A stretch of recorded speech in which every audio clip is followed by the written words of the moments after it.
আসসালামু আলাইকুম। আমি এখন যে জায়গাটায় আছি সেটা হচ্ছে আপনার মুজাফফরগঞ্জ থেকে অনেকটা ভিতরে মনোহরগঞ্জ।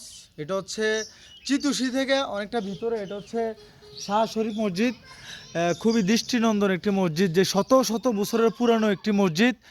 যে আমি এখানে স্থানীয় মানুষদেরকে জিজ্ঞেস করছিলাম যে ভাই এই মসজিদের ইতিহাস কি। ওরা বলতেছে যে শাহ শরীফ নামে একজন লোক ছিল, মানে শত শত বছরের আগের, যে ওনার নামে মসজিদরা স্থাপন করা হয়। কিন্তু এই মসজিদের ইতিহাস হচ্ছে যে এটা কেউ জানে না যে এটা কত আগের এই মসজিদরা। এখানে এই মসজিদরা শুধু আপনার নামাজের সময় খোলা হয়, 5 ওয়াক্ত নামাজ পড়ানো হয়। আর যিনি যে শাহ শরীফ, এখানে একটা বিশাল একটা দিঘি আছে, যে দিঘিটার পাশে হচ্ছে ওনার কবর। তো আমি স্থানীয় মানুষদেরকে জিজ্ঞেস করছিলাম যে এটার ইতিহাস কি। ইতিহাস বলতেছে যে ভাই এটাকে কিছুদিন পর পর রঙায় অথবা রিপেয়ারিং করা হয়, কিন্তু এটা আর থাকে না, এটা আবার আগের কালার, আগের পুরানো রূপে ফিরে আসে। আলহামদুলিল্লাহ, আল্লাহ আলাম, আল্লাহ ভালো জানেন। খুবই সুন্দর একটি মসজিদ, মাশাআল্লাহ। এটা হচ্ছে এখনকার যুগে কিন্তু এসব মসজিদ হয় না।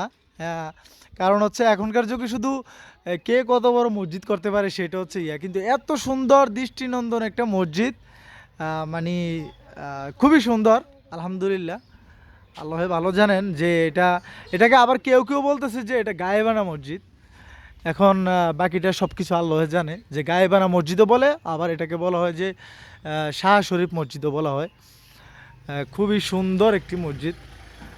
নামাজ ব্যতীত এটার মসজিদে খোলা হয় না, আর না হয় ভিতরে অংশটুকু দেখাতাম।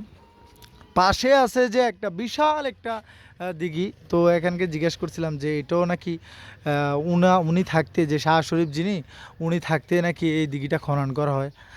আলহামদুলিল্লাহ, কত সুন্দর একটি মসজিদ।